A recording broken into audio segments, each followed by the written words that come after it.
Hey guys, it's 2 Day TB. I'm back again with episode 20 of a $500 quarter box hunt that I just completed. And along the way, I pulled these 7 coins out of circulation. I want to talk to you about them today and show you what type of errors and varieties you should be looking out for while you're doing your box hunts. Some of these may have extra value because of these errors, and just nice to have to add to your collection because of their rarity. So what I'm going to do is go ahead and set these up in a way that I can bring you guys back in and put them underneath the scope, give you a little bit more in-depth view of exactly what I'm talking about and things that you should keep your eyes open for. All right, I'll be right back. All right, guys, so I'm back. Got the scope set up here, and we'll go ahead and we'll start talking about these 7 coins that I pulled out. So I didn't find any nice DDRs, double die reverses, or double die obverses, DDOs, to talk about during this hunt. This hunt was more about some other errors and one variety that I want to talk about. So I found a few grease errors that are pretty interesting. We'll start off with this 2000 and P quarter right here out of New Hampshire. Okay, so the grease error is on the obverse right here, and the mint produced quarters with a Philadelphia mint mark from 1980 until present. All of them had the P mint mark underneath "In God We Trust" right here. On this specific error right here, there was some grease buildup or something along the way when the coin was struck, and as a result, when you put the coin underneath the scope and look at "In God We Trust," you can see the E is super weakly struck, the S and T is weakly struck, and then you come down here a little bit more where the mint mark is supposed to be, and there is no mint mark. I can tell that it's supposed to be a P right here in this area, but it's so faded out and everything that this is basically, this is a decent grease error to pull out of circulation and add to my collection. Now I hear that there is a another variety of this coin, the 1989 Philadelphia, that has a no P mint mark, and a lot of collectors are looking for that error specifically for that year. I guess it was hyped up back in the day, and the reasoning behind that hype up has led to it adding a little bit of value to the 1989 with no P. But yeah, so I thought that was interesting. I thought you should look out for that little grease error right there. Next is another strike through grease error. This is on the 2005 Philadelphia out of the Kansas coin right here. And up here at the 11 o'clock position, you have the state name Kansas. And there's a heavy grease strike through the letter K. The K is basically missing on this coin. So I'll go ahead and I'll throw this under the scope for you and take a better look at it. As you can see right there, it says Kansas, right? You look for the K is 100% missing. You can see a little bit of the serifs down here, or a little bit of the bottom part of the K, but not much at all. That's caused because of heavy buildup on the die when the coin was struck. And yeah, adds a little bit of value to a person that's trying to collect maybe some grease errors from each state for their collection. All right, moving right along. Here's another strike through. This one is from 2004, also Philadelphia, from Wisconsin. All right, so front of the coin just like that. This is the back. This coin does have some other errors to look for in the back when it comes to the stalks of the corn, both a low leaf and a high leaf stalk. This does not have that variety on there. However, it does have an error on the front when you come up here to the In God We Trust. We're going to come over here and we're going to look at In God We Trust. And as you can see, there's another grease error right there. The G is completely missing from the In God We Trust. Thought I'd pull that out and show it to you. Since in this box I did not find any DDOs or DDRs like I stated before, but there's some minor grease errors that were pretty interesting. The last grease error that I found was on the 2021 Philadelphia Tuskegee Airmen, and this is a strike through. Okay, so this is a burning building variety. It's not as big as other ones I've seen, but you want to go ahead and you look at underneath the airplane and going into the right side of the building. There is some type of debris that has been built up, and as a result of that, when the planchet was struck, it struck through that debris and it left this oddity on the side of the building that makes it look like some smoke rising from the building. So as I stated before, this is a smaller strike through than others I have seen. So you have your airplane here, you come down to the building, and right here on the side of the building you can see this oddity, right? So you've got the strike through going on here.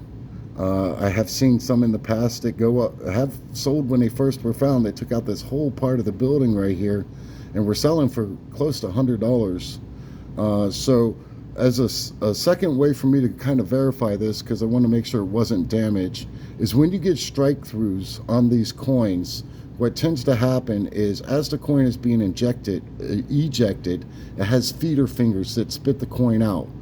And what happens is when there's strike through debris and stuff that's in the way, as the coin is being ejected, it leaves these scrape marks from the feeder fingers on the actual coin. So that's another kind of way to try to verify that what you're seeing is a strike through versus PMD, which is postment damage, right? Which can be caused by anything, coins being hit against each other, dropped on the ground, so on and so forth. So those feeder finger scrapes are pretty much a good indication that some type of field restricted strike through. This probably being some built up grease, debris, metal shavings, something like that. To the right person, this probably could go for about $10 or $15 if they're trying to do progression set. This would be one of the smaller progressions of the strike through prior to the bigger, larger one where it takes out the entire building. So I thought I'd show you that. It's a nice little find right there. All right, the next one is a variety that I'm always on the lookout for, and it's pretty tough to find. This is a 1983 Philadelphia. All right, so just 1983 Philadelphia coin. And this coin has a specific variety that you kind of need to look out for on the reverse. It's called the Spitting Eagle. This coin is well circulated, so it's lost a lot of the luster and so on and so forth. But if you come up here to the bottom of the bird's beak up here, you can identify what looks to be a Spitting Eagle variety. So right up here at the bottom of the bird's beak, okay, you can look and you can see this oddity coming out of the bird's mouth. So I've been trying to do some research on it. Please leave comment for me. I've debated or tried to read to see if it's die clashing from the front that caused this, or if this is a die crack. To me, it looks like a flaw. It looks like clashing, I would think, on this 83 Philadelphia coin. I'm not 100% though, and I'm here to learn, just like you guys. So if you guys are pretty positive with what causes the Spitting Eagle variety, please let me know in the comments. I'd appreciate that. This one's it's tough to pick out. I got to do a little bit more research on it, make sure I got the right die markers along the way. When I mean die markers, different oddities that are found on this specific variety, whether it be a die chip or something along the way. But my initial take on this is it could be the FS901 variety of the 83 Spitting Eagle. which that if you find that variety, and it's in really good condition, it can go for a higher premium. But this coin in this position condition, if somebody just looking to add it to their set, and it's the correct coin, could be about $5 or $10 along the way. All right, so those were the five errors and that one variety that I want to talk about. The last two coins that I want to talk about are some low mintage coins. So I did a short on this one when I first found it. I found it in roll 41 of the 50 box hunt. And this is a 1973 S. The S, I like to call it shiny, but it's actually for the San Francisco Mint, as we all know. So it's got that nice mirror-like reflective in the background fields of Washington's head. This one's been highly circulated. But that being said, when I cross-referenced the 1973 S, there's only approximately 2.7 million that were minted. So it's very low mintage considering how many Philadelphia and Denver mints were minted for that year. So that's a good find to pull out of circulation. Then 4 rolls behind it in the same box, I found one that was even better. So this is a 2018 San Francisco. Let's see if I can get in. I like getting these up close if I can. There's that 2008 San Francisco, and this is out of Minnesota, the Voyager. So when I cross-referenced it, there was only 876,000 of this specific coin that were minted. That's not a lot, right? So this coin was came out of circulation. It is clad. So in 2002, the U.S. Mint started making, I'm sorry, did I say 2002? I believe 1992. The U.S. Mint did start making both silver and clad versions of S Mint Mark coins, mint for collectors. They go ahead and they pay a little extra premium for that coin to have it in their collection. But this one is clad. But regardless, super low mintage of 876,000, and a reason that I pulled out of circulation to add to my collection. And then, probably, $5 or $6 coin to the right person that wants to add to their collection. So those were the 7 coins that I went and I plucked out of this $500 box today. I appreciate you guys watching this video, stopping by and listening to me ramble on about coins. If you enjoyed this content, I'd appreciate a like or a comment, and find time to share and subscribe to my channel. I would be greatly appreciative. It helps me along the way. Until next time, you have a great day. This is Circulated TB, and I'll see you.